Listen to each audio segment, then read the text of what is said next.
വേണു പറഞ്ഞത് അക്ഷരം പ്രതി ശരിയാ. മായ കണ്ട സ്ത്രീ ഹരിയുടെ വൈഫ് തന്നെ. ഞങ്ങൾ അച്ഛനമ്മമാരിയ്ക്കുമ്പോ നിന്നെ തല്ലണമെങ്കിൽ അവൻ ആരാ ഭയങ്കരൻ? മൃദുലേച്ചി വേണുട്ടനും തമ്മില് എന്താ ഉണ്ടായേ?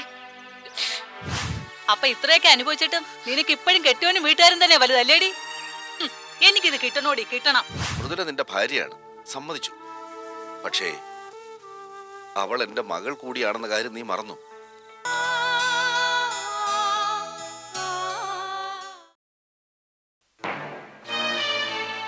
എന്താ പീറ്ററേട്ടാ, ഞാൻ ചോദിച്ചതിന് മറുപടി ഒന്നും പറയാത്തെ?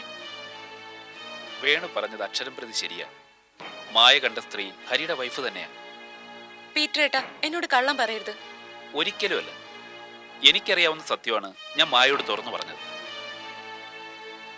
ഹൗസിംഗ് കോളനിയിൽ വേണു പറഞ്ഞത് പ്രകാരം ഊർമിളയ്ക്ക് താമസിക്കാനുള്ള കെട്ടിടം ഞാനാ വാടകയ്ക്ക് എടുത്തു കൊടുത്തത്. പിന്നെന്താ വേണുട്ടിന് കാര്യങ്ങളൊക്കെ മൃദുലേച്ചിയോട് തുറന്നു പറഞ്ഞ? എല്ലാം പെട്ടെന്ന് പരിഹരിക്കാനാവുമെന്ന പ്രതീക്ഷയിലായിരുന്നു വേണു. ഇനി വേണുവിനോട് ഇതേപ്പറ്റി പറഞ്ഞ് വെറുതെ ടെൻഷൻ ഉണ്ടാക്കണ്ട.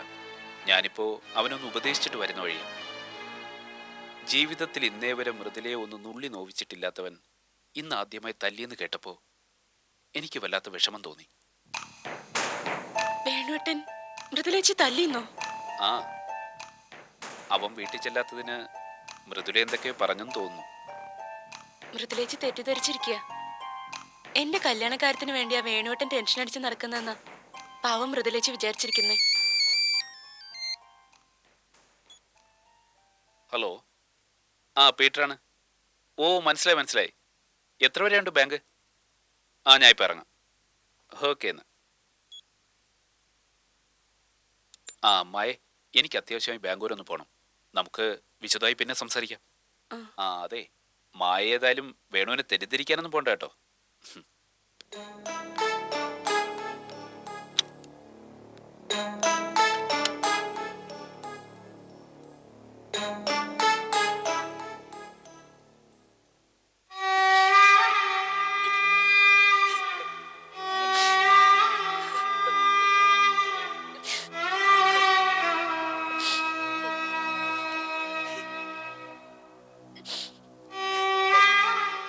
മോളെ മൃദുലേ, എഴുന്നേറ്റേ, വന്ന് ഊണ് കഴിക്കേ.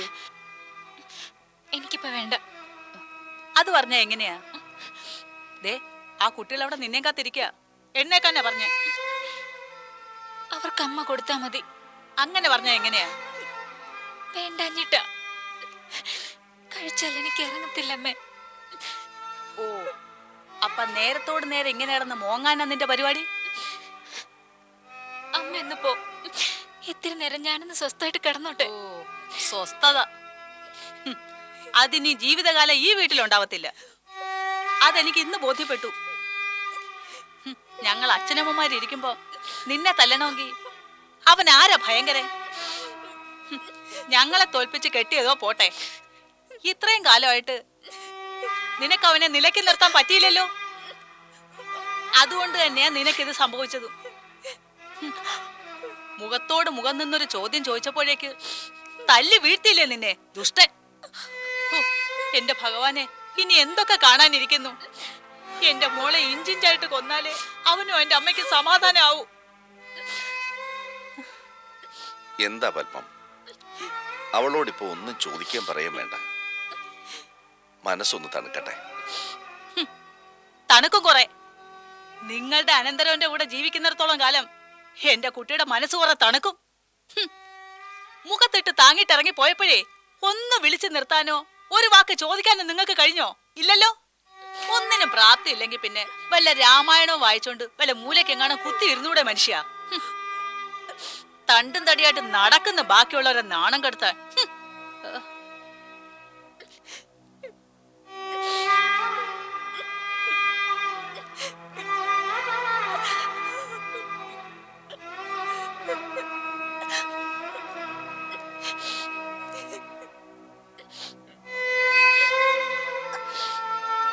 മൃദുലേ,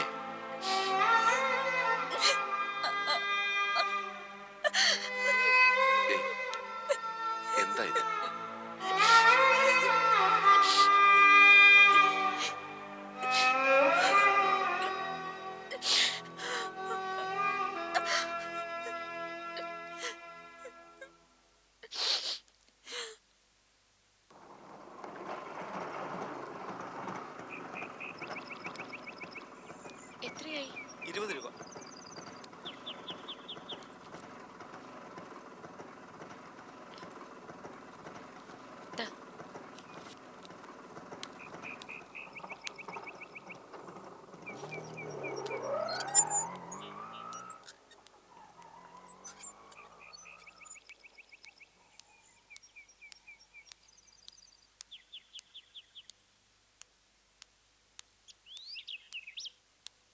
ആ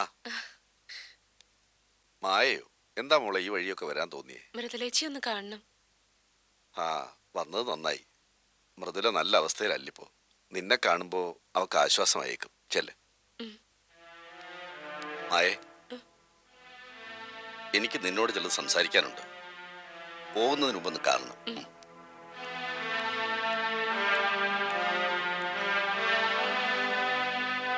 മൃദുലേച്ചി,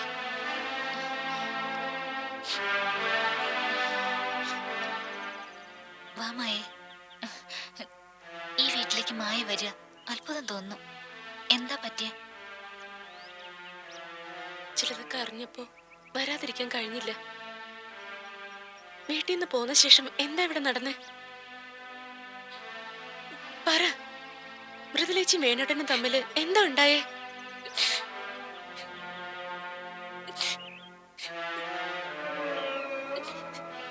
നിങ്ങൾ തമ്മിലുള്ള സ്നേഹം കാണുമ്പോ മുമ്പൊക്കെ ഞാൻ അസൂയപ്പെടാറുണ്ടായിരുന്നു. ഇപ്പൊ എന്താ ഇങ്ങനെയൊക്കെ?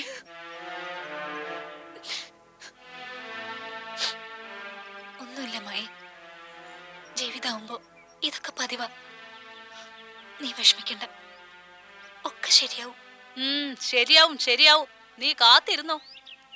കണ്ടവന്റെ തല്ലുകൊണ്ട് നീ വീണ ഒക്കെ ശരിയാവും. എന്നാ പിന്നെ ആ എണ്ണ കെട്ടോന് നിന്റെ ഭാരം ഒഴിഞ്ഞു കിട്ടുമല്ലോ. അമ്മയുടെയും പെങ്ങടെയും വാക്ക് കേട്ടിട്ട് മറ്റേതെങ്കിലും പെണ്ണിനെ കെട്ടുകയും ചെയ്യാം. അമ്മേ, മിണ്ടരുത് നീ. കുറച്ച് നാളായി ഇവളുടെ മുഖത്ത് നോക്കി ചിലത് പറയണോന്ന് കരുതിയിട്ട് ഇപ്പഴേ എനിക്ക് അവസരം കിട്ടിയത്. എടി, എന്തിനാടി നീ ഇപ്പൊ ഇങ്ങോട്ട് എഴുന്നള്ളിയത്? ആങ്ങള പറഞ്ഞയച്ച പോലെ ചെയ്തോന്ന് അറിയാനാണോ?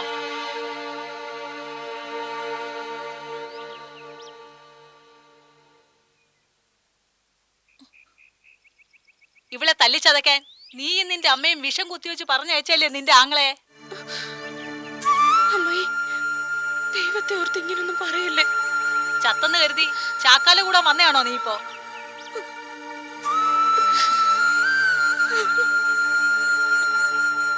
ദൈവം, ഒരു തറവാടിന്റെ മുഴുവൻ അന്തസ്സും അഭിമാനവും ഒക്കെ തല്ലിക്കെടുത്തിട്ട് കണ്ട കഴക്കാന്റെ കൂടെ ഒളിച്ചോടിപ്പോയ നിന്റെ അമ്മയെ നീയൊക്കെ വിളിച്ച ഒരു ദൈവം വിളി കേക്കില്ല.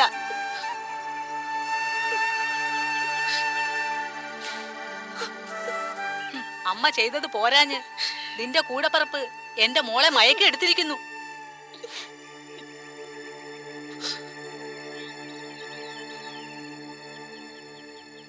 ഇവക്കൊരു ജീവിതം കിട്ടുന്ന കാര്യമല്ലേ എന്ന് വിചാരിച്ച് പോട്ടെ പോട്ടെ എന്ന് കരുതി ഞാൻ എല്ലാം സഹിച്ചു, പൊറത്തു. എന്നിട്ടിപ്പോ അമ്മയും പെങ്ങളും കൂടെ ഇവളെ ഒഴിവാക്കി കിട്ടാൻ ശ്രമിക്കല്ലേടി? അമ്മേ, എന്തൊക്കെയാ പറയുന്നേ? എത്ര നാള് കൂടിയിട്ടാ മായ വന്നത്. നല്ല വാക്ക് പറഞ്ഞില്ലേലും കൊത്തി നോവിക്കാതിരുന്നൂടെ? ഓഹോ, അപ്പൊ ഇത്രയൊക്കെ അനുഭവിച്ചിട്ടും നിനക്ക് ഇപ്പോഴും കെട്ടിയോനും വീട്ടുകാരും തന്നെ വലുതല്ലേടി?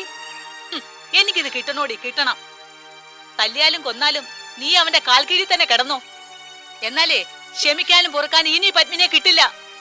ദേ, മേലിൽ നിന്റെ ഭർത്താവിന്റെ ബന്ധുക്കൾ എങ്ങാനും ഈ പടി ചവിട്ടിയാ എന്റെ തണി കൊണന്നീ അറിയും. ഡി, എന്താടി നോക്കിയിരിക്കുന്നേ? നിനക്ക് ചെവി കേട്ടൂടെ? ഇറങ്ങടി വെളിയിൽ.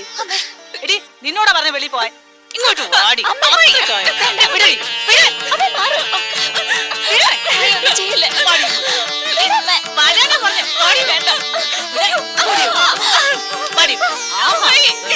വന്നിരിക്കുന്നു. ഇങ്ങോട്ട് നടക്കടി.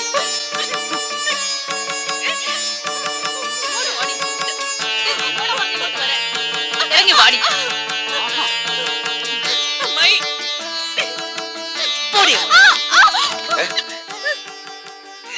നിനക്കെന്താ ഭ്രാന്ത് പിടിച്ചോ?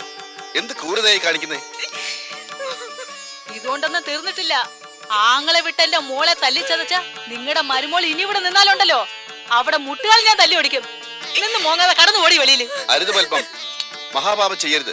മാറി നിൽക്കും മനുഷ്യ. എടി, നിന്നോടാ പറഞ്ഞ വെളിയിൽ പോവാൻ. ഓടി വെളിയില്.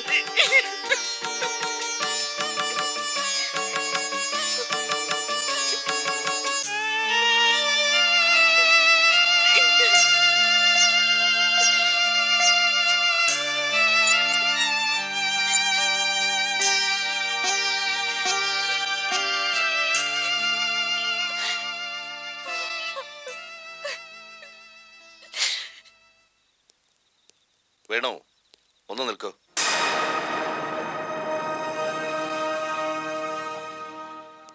അച്ഛൻ അച്ഛൻ ഇനി ഉറങ്ങില്ലേ? ഞാൻ മാത്രമല്ല, ഈ വീട്ടിൽ മറ്റാരും ഉറങ്ങിക്കാണില്ല.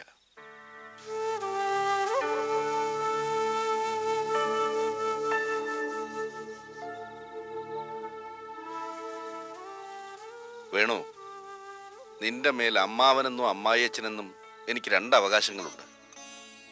എന്നിട്ടും ഇന്നേ വരെ തെറ്റ് ചെയ്തിട്ടുള്ള കുട്ടിക്കാലത്ത് പോലും ഞാൻ നിന്നെ അതിരുവിട്ട് ശാസിച്ചിട്ടില്ല, തല്ലിയിട്ടില്ല, മറ്റൊരു തരത്തിലുള്ള അധികാരപ്രയോഗവും നടത്തിയിട്ടില്ല.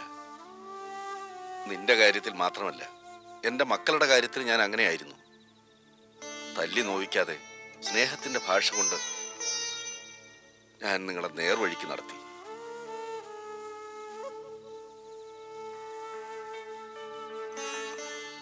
നിങ്ങളും എൻ്റെ വഴി തുടരുമെന്ന് ഞാൻ പ്രതീക്ഷിച്ചു.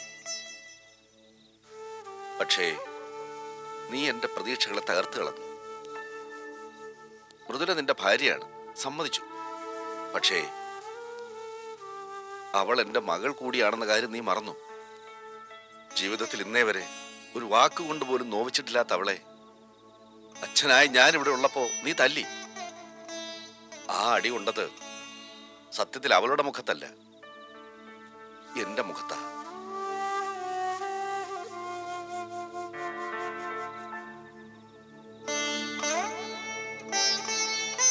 എടാ മോനെ, നീ രാവിലെ രാമകൃഷ്ണനോട് പറഞ്ഞതുപോലെ ഇത് നിന്റെ വീടാ.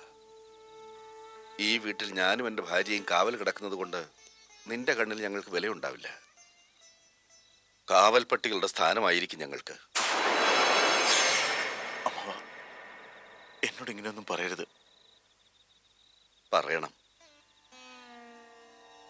ഉള്ളിൽ നീറിപ്പിടയുന്നതെല്ലാം പറഞ്ഞു തന്നെ തീർക്കണം. നിന്റെ പണമോ പത്രാസോ കണ്ടല്ല ഞങ്ങളിവിടെ കഴിയുന്നത്.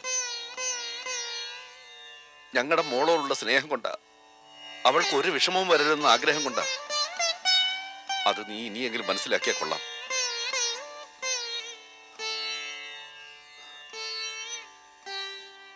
അവസാനമായി ഒന്നുകൂടി പറയാം. അച്ഛനായ എന്നെക്കാളും അമ്മയായ പത്മിനിയെക്കാളും താലി കെട്ടിയ പുരുഷനെ സ്നേഹിക്കുന്നവളാ, ആരാധിക്കുന്നവളാ എന്റെ മോള്. അവളെയാ നീ തല്ലി നോവിച്ചത്. ഓനെ, അവളെപ്പോലെ നെഞ്ചിൽ സത്യമുള്ള സ്ത്രീകള് മനസ്സുരുകി ശപിച്ചാൽ നീ ഞാനും ഒക്കെ നശിച്ച് നാറാണക്കല്ലെടുക്കും. അതുണ്ടാവണ്ടേൽ ചെന്നവളുടെ കണ്ണു തുടയ്ക്കുക.